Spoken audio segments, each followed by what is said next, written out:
You and Chris are going to be in here talking about God knows what.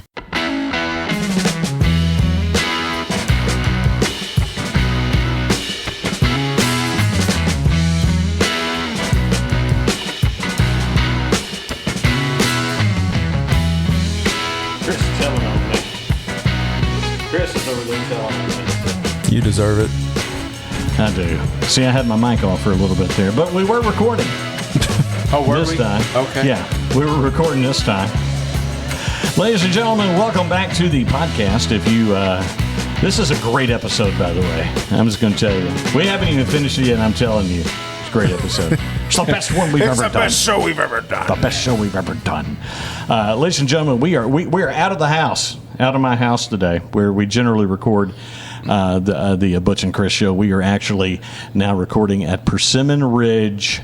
And what is the full name? I guess it's Persimmon Ridge Resort, also known as Persimmon Ridge Disc Golf and Resort. Yeah.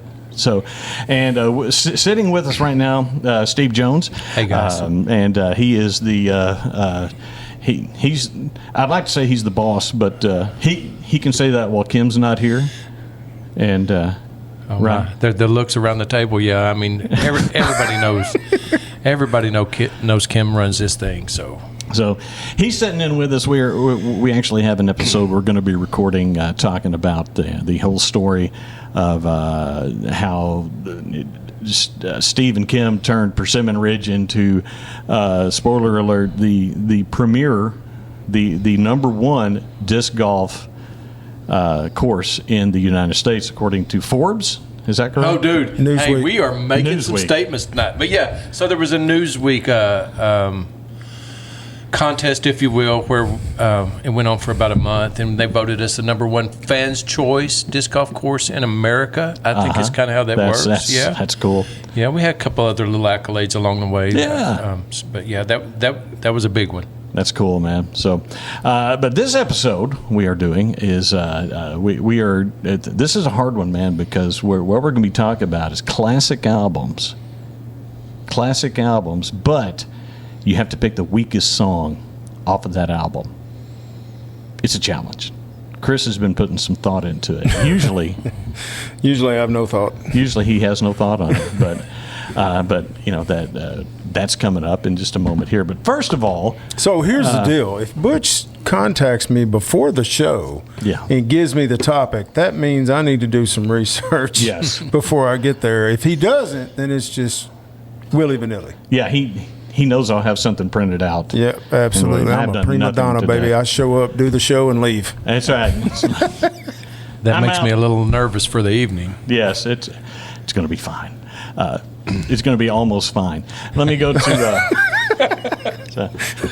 It's going to be almost fine. So here I am. So my normal setup's not here, where I have everything printed out, because I printed out our sponsors list. Yeah. And then forgot to bring it. So you're going to hear that inserted digitally. Ooh. During. He's got skills. Is that a digital insertion? It's a digital insertion. Once again, that's Chris Curtis at dirtytruckstop.com. Chris Curtis at dirtytruckstops.com. Digital insertions are a specialty. Oh, my God. Butch, come on, man. That's okay. That's man. it. No, that's it. Wait. It. You don't have it. I don't have it. But. Yeah. Let's go. Ladies and gentlemen, breaking you're going to news. drive me to drink if you don't stop driving that Hot rod. Lincoln. So, Chris, I see. So this is the normal rock out? Yes. Okay. Yes. It's not what you had last time, which was Snake Pit or something. Oh, my God. That what was it, crawled like all up on 10%? my head. It was 12. 12%? On a beer. Yeah, we did 2 episodes the last time, and I drank 2 of those, and I'm like, holy crap, I've got my beer garden. What was the beer called? Snake Pit. Yeah. Snake Pit. I think that's right. I think that's right. Okay. I think it's from a local brewery. Yeah. We're not going to mention the name because not unless they want to give us money. They ain't giving us nothing. If they want to give us money, we'll mention We'll the take brewery. beer for free. That's true. And we'll talk about your beer all day. But that being said, children, like I always say, drink local, support your local brewers. They're out there working hard for us people. Wow. He's pretty good at that, man. Yeah. I'm telling you. Guys, these are the fantastic people who support the Butch and Chris Show with a monthly contribution of $3. And, and, of course, first on the list we have Big Daddy Rage. Ladies and gentlemen, Big Daddy Rage. He gets top billing. Shut up, Ted. Shut up, Ted. Smiley. Kate Salter. I love this guy's name, man. I can't help it. He's a good guy. I'm actually having breakfast with him tomorrow morning. Are you really? Yeah. Tell him I love his name, man. Roger McDougal. Melinda Hignett. Dusty Breeze. Good old Dusty Breeze, who I have to call him before too long. He went to see the Goo Goo Dolls a couple of nights ago. I want to see how the show was. Yeah. Amp. Chris B. Thank you, Chris. Nancy Schwartz. Ladies and gentlemen, Big Josh Ramsey. Fran Adams. Donna's husband. Moving on to Tanya Highland, our first ever producer. Tanya, we really love you. We do. And with eternal love to Linda and Steven. If you want to support this podcast, you can do it by going to butchandchris.com and join the list with these fine people right here. So, let's see. We have digitally inserted sponsors at this point. Or not sponsors, but producers. And if you would like to be a producer on the Butch and Chris Show, it's pretty easy to do. You go to butchandchris.com, and from there is a link over to our Patreon where you can support us for Chris dirt cheap. Oh, we're talking $3 a month. It's less than this beer. Oh, far, yeah. So, yeah. I mean, you can't get a cup of coffee anymore for $3. No, not a good cup. Well, you can someplace. Well, I mean, at the house you can get a great cup. Yeah, but no, you can't. But yeah, you can go to butchandchris.com, become a producer, and that's that right there. It's pretty easy to do. What do they produce? They give us money and support poor decision making. They're supporting the production. Yes, I got you. Yeah, yes. Like all of this stuff here doesn't just happen, Steve. There's a lot going on here. Yes. There are no cameras, but if you could see this, you would be amazed. This is totally professional. You would probably really underwhelmed if you could actually see us at this point. So, because we're just guys in our 50s and early 60s. So, right. It's actually truly amazing what a clean little setup you've got here, Butch. Thanks. Yeah. Nice job. Thank you. And Chris. Thank you. Chris was plugging the mics in and stuff like that and asking questions while he was doing it. I'm like a roadie. He is the roadie. Yeah, he's like on the microphone. Chuck one, syllabus. Chuck mic two, syllabus. But yeah, so Chris, what's been going on with you this week? Anything fun? It's oh Lord, it's only Tuesday. I'm dying. Yeah. I'm dying. The weather, it's like we got a short reprieve from the hot weather, and now it's back. And you've been dealing with it, I'm sure. Oh out yeah, there. it's stupid hot out there, right? Because you have to get out and work in that mess. Yeah, we do. We do this. This is the first year in my life that I actually have found myself being a little bit heat sensitive to it. I mean, it snuck up on us. It was a little cooler probably than what it should have been, but when it got hot, it got hot. Man. Yeah. But the thing about here, the wind's usually blowing in this valley. Yeah. So that helps. It does help. Yeah. But man, I've been out here before when the wind ain't blowing and it's hot like this, and it's miserable. Yeah. Get a little humidity piled in on top of that. Yeah. Miserable. Yeah, that's what I tell people, man. It's like we're softer than we used to be. I can tell you that I am. Even. Because Steve and I both worked at the same distribution center at one time, and I remember going in the back of these trailers and unloading these things. So we had 10-hour shifts, and it would get to be 145 degrees in those trailers, and I'd work a 10-hour shift in there with a 15-minute break and a 20-minute break unloading these things. And I would last maybe 5 minutes now, and I'm out.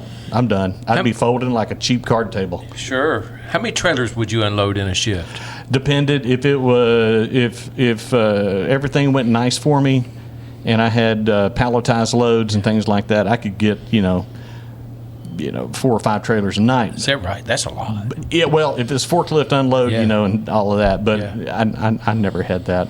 That always put me on the ones that was like, there's 17 POs on here, and there's 6 different vendors. But here's the thing: the PO, 3 of those may have the same vendor, and they're all mixed together because the load shifted. So that's the kind of stuff I generally got. I never made quota. We used to unload it. I unloaded a truck when I worked at Fred's, and they had that little roller conveyor that we had to set up that rolled into the back of the thing. Oh, yeah. And you're right, but dude, it was brutal inside that trailer. Yeah, it's nasty. Brutal. I couldn't do it now. I was like 20, 21 when I was doing that. My first job ever, I was a lifeguard until this blue kid got me fired. But I worked at, and it wasn't even a good lifeguard job where it's like, I bet you had some good views. No, I was at a Boy Scout camp. So no. Oh, that sounds horrible. Yeah, it actually was not great. So it was the summer of 1980, if you remember that one. When You're really just waiting to see what moms are coming out, right? Yeah, who's coming to pick you up? Is it mom? Oh, it's mom. Oh, you come with those cute moms. Oh. Yeah. But it was like the first time I ever got a paycheck, and I looked at it and I said, who is FICA and why do they want all my money? So, man, it's ridiculous. But yeah, that was also living in the heat. In the summer of 80, if you remember that, it was pretty bad. So, yeah. Steve, what's your week been like besides fighting the weather and all of that? Yesterday, Kim and I had our 41st anniversary, I think. That's awesome. That's fantastic, man. It's crazy, though, right? Because when I was younger, even before we got married, I didn't think people lived long enough to be married 40 years. I've never known anybody that had a 40-year anniversary or anything. And if they were, maybe they weren't getting around or anything. And here, it's like, I still feel like a kid. I remember going to my grandma and grandpa's 50th wedding anniversary when I was a kid and thinking, man, they're really old. Yeah. But then, people, if you look at pictures of people like back in the 50s and 60s, when by the time you were 30, you looked kind of old. You did in these pictures. And they weren't holding up. No, they weren't. There were no beauty filters on those things. No, there was no filters there. Nobody had a skincare regimen, or anything like that. But I did. Rub some dirt on it and get back in the game. Rub some dirt on it and get back in there. There's no sunscreen then. Mm-hmm. You get your first burn of the year, and then you kind of maintain that burn for the rest of the year. Yeah. And then it was like, what did he die of? Cancer. What? Shocker. Because he also smoked and, breathed in brake dust. So there was a lot of smoking back then. Where'd y'all end up going yesterday? Well, we drove all over the state, but we went to Blanchard Springs to the caverns.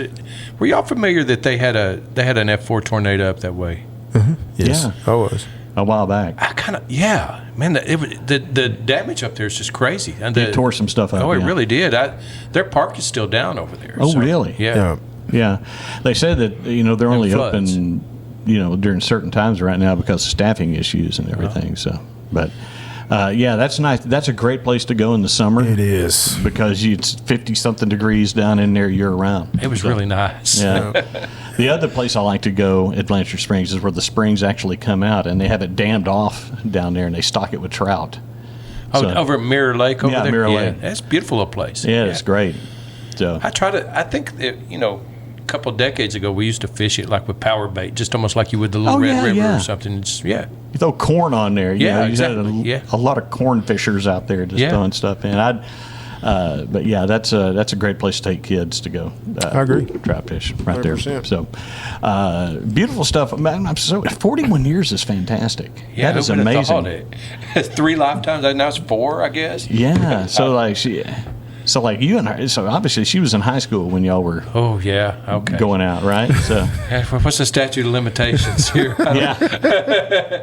I don't know. 'Cause Yeah, I think she graduated I with was, me. Yeah, I was out of high school, and then she was still in high school, and we got married right after she graduated. Really, Yeah. So I married Debbie as soon as she graduated. yeah, you got to get them young before she could, before she could think about it, and to have take us off the list and like have a fully formed brain. You know, it was a.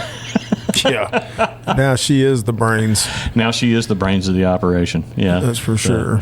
Well, that's cool, man. Because Debbie and I will be married 39 years this September. Awesome. So so because you're a couple years younger than me. So there you go. It's a couple of years. Yeah. So 32 for me.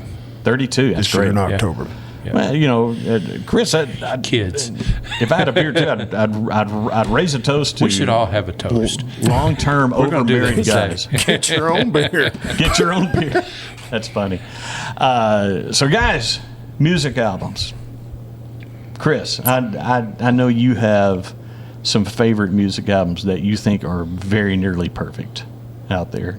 And the first one that I'm going to talk about is AC/DC. Yeah. Back in Black. The whole album is really good. The whole thing. It's really hard to pick one song off there that's weak. And this is an opinion from me. Well, they're all opinions. Right. Well, I'm saying this is just my opinion. But my pick on the weakest song off that album is "What Do You Do for Money, Honey." I looked at that album earlier, and I 100% agree with you on that one. But the rest of them, holy crap! What an album! Yeah, that's a great album. Kicks off with Hell's Bells. What a That was a huge album, man. what too, a when we roll were- the windows down song, and then right into Shoot the Thrill. I mean, come on, man. You know. And that's probably "Shoot the Thrill" is probably my favorite AC/DC song. It is me too. Yeah. See there, simpatico. jams. I think for me it's the Hell's Bells. You like Hell's Bells better? Nothing like being at a venue and you hear the bells start going off and the goosebumps on your arm stand up and you're like, oh, it's about to go down. Yeah, Football it is a cool games, song. man. It's great to play at a football game. Yeah. It really You is. had to go to an AC/DC concert, didn't you? I did. Yeah. Yeah, because it was pretty cool. Yeah, but when you first got him, I you're didn't like, want to go. You're going to take Matthew. That's what you told me. You said you're going to take Matthew. I'm like, okay, I'll take Matthew. I don't care. Yeah. It's really funny because on that Hell's Bells, the story behind that is Bon Scott. He just Brian Johnson just come in because Bon Scott had died, and they were getting ready to record this album. They're in the Bahamas. And basically, Great place to record an album, man. So Mutt Lange, who produced it, sticks Brian Johnson in a room and says, "Here, write song lyrics." And it's like, okay, of course he couldn't write a thing, but he's sitting there and he's watching this storm come in, and watching this big tropical storm come in and start just doing this. That was the whole catalyst for Hell's Bells? Yeah. Really? Yeah. That's interesting. How cool is it that you know that? Dude, I'm such a nerd. He's an encyclopedia of music. I am a music nerd. Do you just remember all the things you learned because you're so interested in music? You think? I think so, and the fact that when I was in radio, it was kind of something that I did because I was talking about it all the time. Him and Monty, Yeah. my brother. Yeah. Oh, when we get to They're the same way. They know all the pieces and what this. I could, excuse my language, give a shit. I don't care. Play monkey play, and let me hear the guitar, and and I'm monkey play. That's really how I feel about it. I don't care. It's kind of Cannon. This is a side note.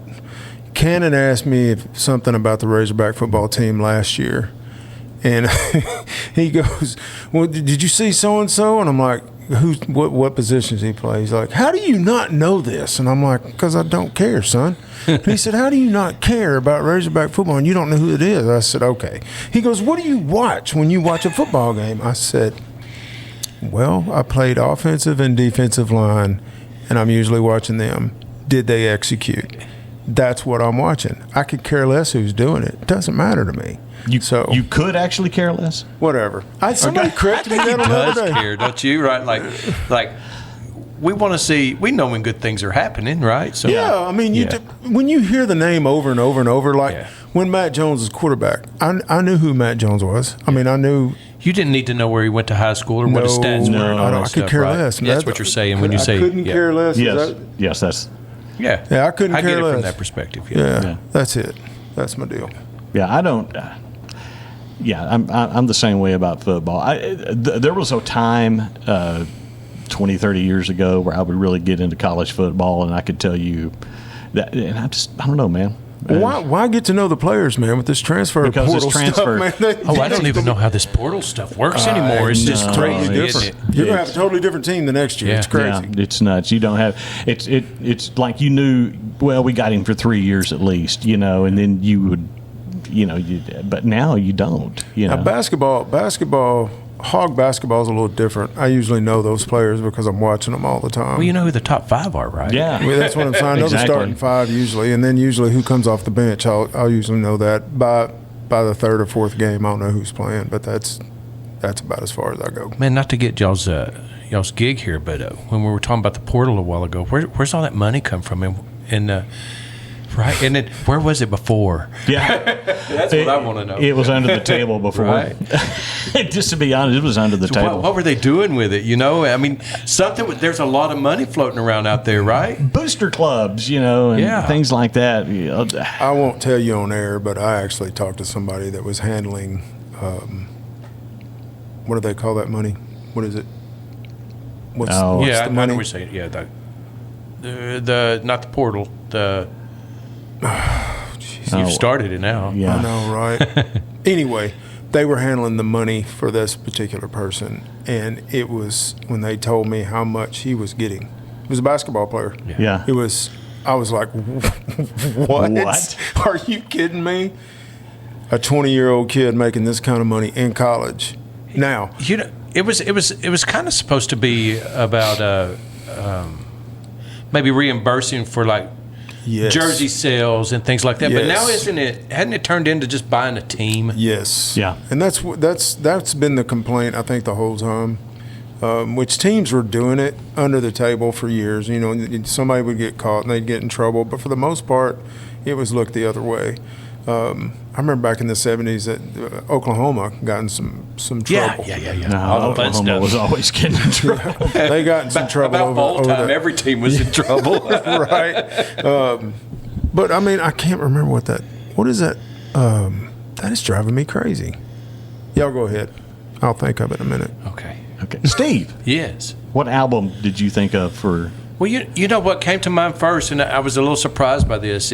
I was thinking I might, in the past I might have jumped in with something from Led Zeppelin or something, but I went with "Bat Out of Hell" by Meatloaf. And and that comes to me. I have these memories in time, and I don't go back with the music as nostalgically as you guys do, Right. but some incredible memories with all my friends just in a car singing, to all that music, "Paradise" by the Dashboard Lights, and all of that incredible just jamming, song. coming back from Morgan, and just everybody just having why a ball. would you be going to Morgan? No, just kidding. Good barbecue place down there. Oh yeah, great barbecue. They did. Great barbecue. That's funny. So, have you got one on there that I mean, out of a great album, and it is, man. Like Jim Steinman, basically wrote all the music, and Who? Jim Steinman. There would be no Meatloaf without Jim Steinman. Who?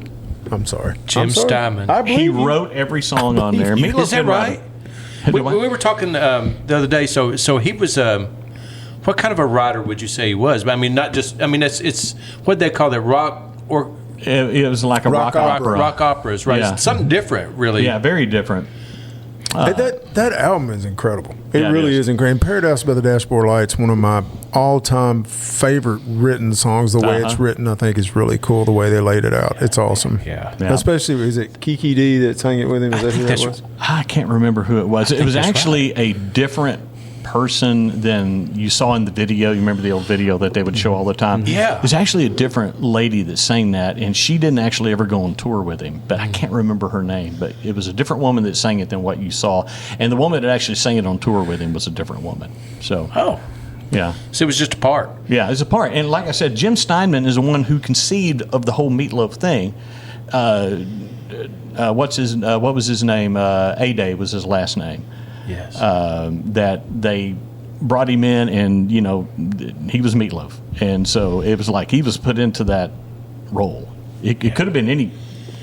I don't know. He's fella. pretty awesome. Obviously he could sing, and he actually started off as an actor. Because he was in Rocky Horror Picture Show. I thought he was an opera singer first, but he wasn't. You're saying he was an actor first. He was like a Broadway actor, and he was brought in, and he kind of just became Meatloaf. And, like I said, Jim Steinman's the reason for the whole thing. What? All I can think about is Chris Farley coming in as Meatloaf. Oh. When Phil Hartman was doing Frank Sinatra, and he was he was doing all the the Sinatra recordings group. with all the different artists. And then they bring in Chris Farley, and he's like, I'm sorry, I don't know this song. I'm sorry, I don't know this song. Oh, man. So did you have a worse song off there? I do. So, and I don't know that there's a bad song on it, but there's one on it that maybe from a title perspective doesn't wouldn't make my everyday playlist if I was just to pick out one of his songs, and it's For Crying Out Loud. Yeah, that's the last one on the album. It's not a bad tune though. No, it's not. There was another one on there. 2 Out of 3 Ain't Bad actually charted as well. Oh yeah, I like that too. That's a great song. Yeah. That's a good song. But yeah, what you great got? album. Oh, okay. Boy. Well, I'll tell you what I got. This is going to shock Chris, but the first Van Halen album on there, which that as far as first albums go, that's a pretty good one. It's a banger. It's a banger, and it's one of those that I can put on. I can listen to everything through. But if you took off Atomic Punk off of it, I knew that's what you were going to say for some reason. It's not going to break my heart. To me, it's the weakest song on the album. I do love it though. Oh, I mean, I like the whole thing, but if I was going to take off one, it would probably be Atomic Punk. I can see that. Out of that one. But I mean, you're talking about some really great songs they had on that one. 2 of those were cover songs. Mm-hmm. You know that because You Really Got Me is a Kinks song. Mm-hmm. And then Ice Cream Man was by a guy named John Brim from way back in the day, like back in the 30s. I'm your ice cream man, it was a straight ahead blues song. That was a hot song at one time prior to, right? Yeah. Yeah. So, yeah, but that would be mine, Atomic Punk off the first Van Halen album. What's your favorite song off that album? Feel Your Love Tonight, believe it or not. That was kind of that's a deeper cut on there. And, on these albums that we've worn out, the ones that play on the radio all the time, I hear those enough. I like the deeper cuts on some of these. Talking About Love is probably my favorite on that yeah, one. that's a good one. When did too. they make that album? Was that 1978? 79, 78. 78. Yeah. No, in 1978, were you listening to Van Halen, or is that something you picked up a little later? No, because you were a little younger then, right? No, because I was friends with Chris and Monty Curtis. So we were listening to Van Halen then. Would be going around with the 8-track plugged in. That's right. Of, Van Halen, Styx, Black Sabbath, Rush, Angel. Nobody knew who Angel was, but Monty had it. A little Deep Purple. Yeah. Maybe. Maybe. It was in my car. And Ted Nugent, Ted Nugent. Uncle Ted. Yeah. Because Cat Scratch Fever came out the year before on that one, 77. Some funny stories about that whole Ted Nugent thing. Did I ever tell you about when Abe and his friends out of Oklahoma, they used to come down and they loved Ted Nugent. They were a band. It was what was it, Miss Jean Starr and the Band of Angels? You familiar with him? Anyway, they used to come down. Yeah, had a whole family, and they're related to Donnie Bean's family over there. Oh, okay. Gotcha. I think they were family with his.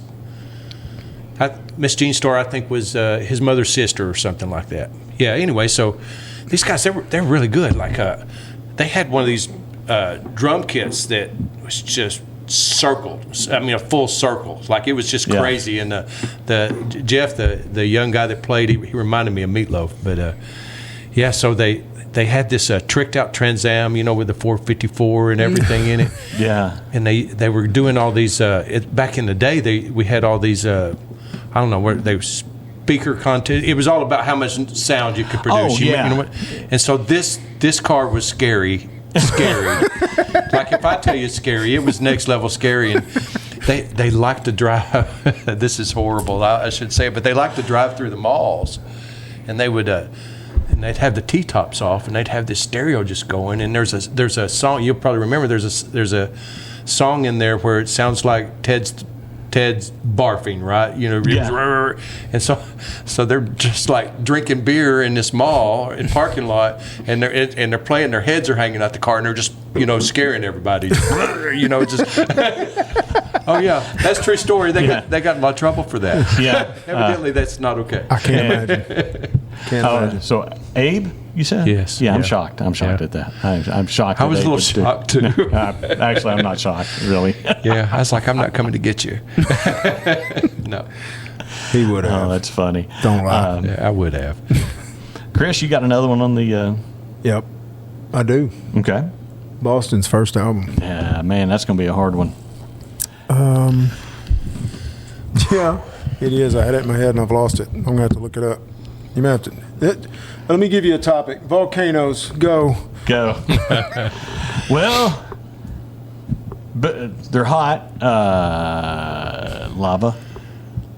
The floor is lava. Did you ever do the floor is lava as a kid? Oh my God. No, I don't think as a kid. Did you? Mm-hmm. Was that a thing? Oh yeah, you if there were like tiles or something, you'd say, okay, these are, everything else but the tiles or these colored tiles would be, and then you have like a set, like the couch was always the safe room, I want to talk about volcanoes for a minute. That's Chris. Do those things emit carbon dioxide? I'm pretty sure they pretty lots much, of gases. yeah. How much gas do you think comes out of one of those explosions? A lot. A lot. And we're worried about whether you're driving an electric car or not, right? Yeah. That seems a little crazy. So back on topic. Something About You on that album Okay. is it is good, but it's probably the weakest track on there. If I had to get, Can you if I had sing to it? say- yeah, It was something I bet you about can. yeah, I probably can. Yeah, you can.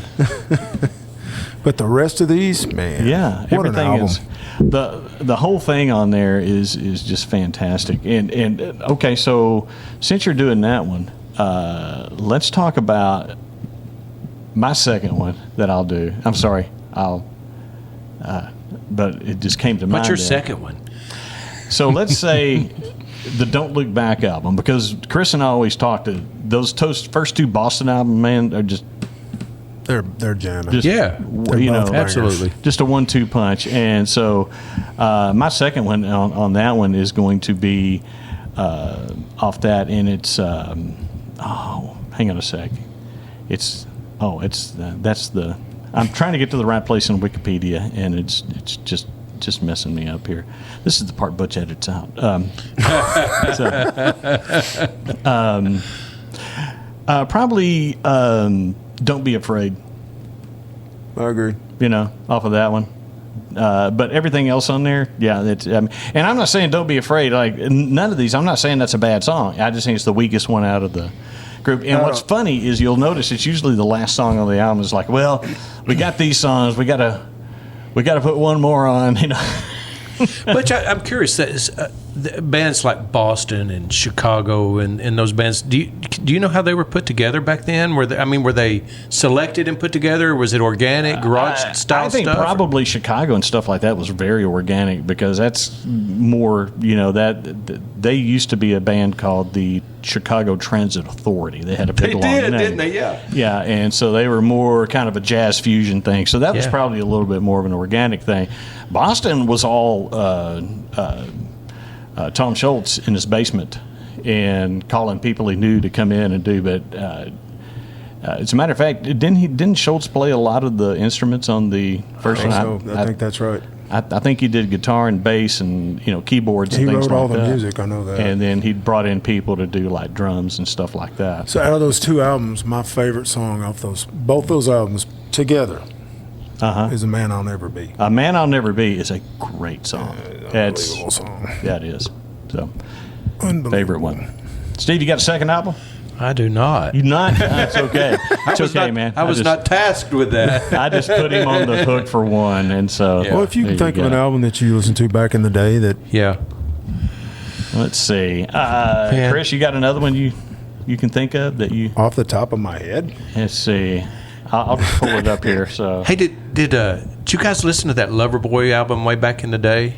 What was it? What, like 80, 80, 81, something like The that. first one? I think it was Has probably. that got Turn Me Loose on it? Yeah, term. yeah. See, man, that Loverboy is not somebody that I bought their albums. I didn't. I mean, I love Turn Me Loose. That song starts out really, really good, and then Yeah. it just kind of. Their music played really good in a car that had a heck of a system in it. You could just turn it up and go. A lot of those good albums that sounded really good back then. It's like Journey. Journey sounded good loud, and the thing is that it had to sound good on the system you could afford, because especially in your vehicle. Because what did we buy when we were in high school? We'd go to Walmart and get a Jensen. Yeah, you got the Jensen with an equalizer if you could afford it. Yeah. And then you put those 6x9 JVC speakers in there, and that for a lot of people that was it. That was it.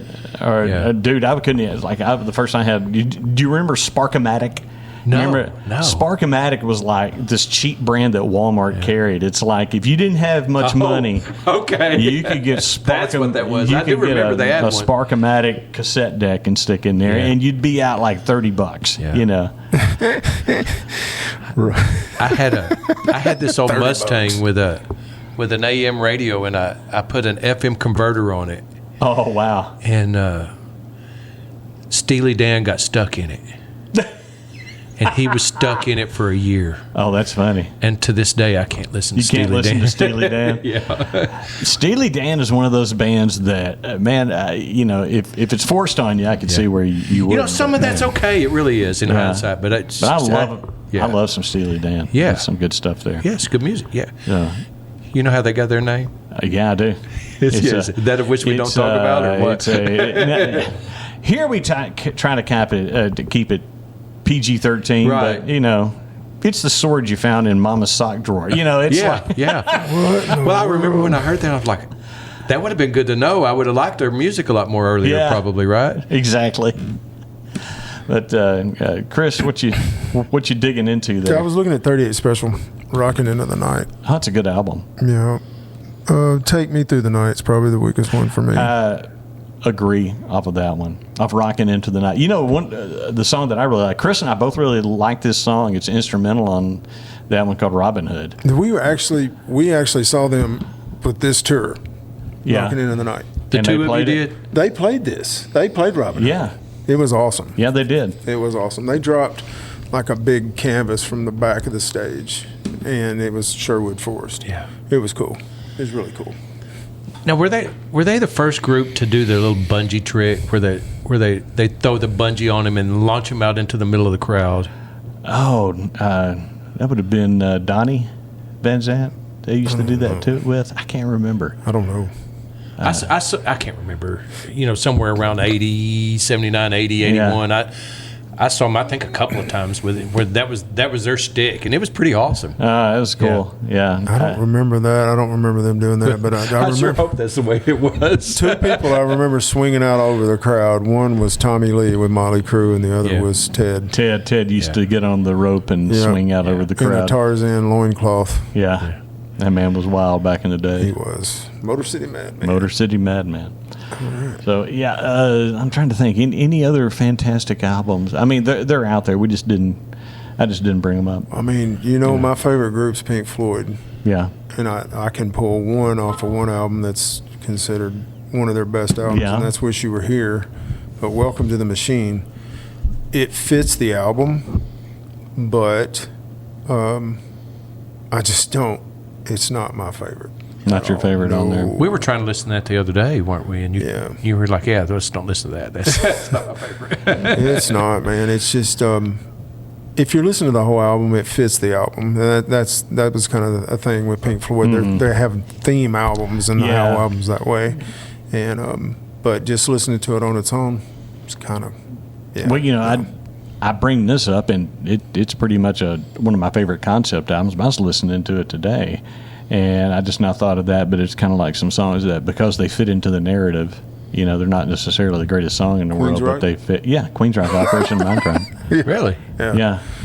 Empire and Operation Mindcrime. Y'all are finishing each other's sentences. Yeah. Dude, y'all known each other for a while. Huh? Well, I mean, yeah. I think I've known you a little bit longer, but not by much. Yeah. Yeah. But that whole Operation Mindcrime. But there's one called the same way. There's one called The Needle Lies. That if they took it out, you wouldn't miss anything in the narrative. Yeah. But that's a great concept album, by the way. Can you think of anything? Yeah. Not putting you on the I would spot, like to but- hear your take on Kansas. Love Ooh, I Kansas. love Kansas. Dude, It's I great music, love right? Kansas. It's really, really good. It's good music. It's one of the best blends of classical music and rock I think that you can get out there. Just That is orchestral type. Literally the first album I ever bought. It's Point of No Return. Point of No Kansas. Return. Did you go see him in concert? No, I've never seen him I've never twice. seen Kansas. What'd you think? It's Well, a little disappointing, isn't it, in concert? You don't think? No, I don't think so. Did you see him recently or something? No, not recent. No, back in the day, I saw him several times. So back in the day. I saw them when Steve Walsh, who was their vocalist, left for for 2 albums. And there's nothing wrong with those albums. Those albums are good too. And the singer is a guy named John Elefante. And he's a good singer, and he sounds enough like Steve that he was able to pull off his old stuff. And it wasn't Steve Walsh, And so I saw them in the 80s with this guy, and then they reformed with all the surviving original members, and they actually opened for Boston, who was on tour in '93 down at the river. That'd be pretty awesome. I didn't see that. That'd been And something. that was fantastic. Steve Walsh was back, and he was sounding fantastic, and it was a great show. Yeah. Yeah. What? Don't know. Chris, do you have something you'd like to tell the class? There's didn't you hate secrets, that? lots of secrets, guys. A lot of things happened at these concerts that we can't talk about. No. The statute of limitations or not, we're just not going to I'm going to go tell there. you something right now. I saw Kiss in '79 and then turned around and saw Van Halen in '80, and the Van Halen was an eye-opener. Yes. Yes. There was some stuff going on that I'd never been privy I was there, to. and that was my first show, and I was like going, you mean every concert's going to be like that? No. Is No, that it's the one not. where the whiskey bottle got thrown up on the stage and David Yes. David threw a Yeah. little tantrum up there? Yes. Yeah. He I did. It saw is. that. Yeah. It is. I was like, oh, please just step off of there, right? From just everywhere. I mean, Oh. everywhere they were. Was that a drug culture period? Evidently, man.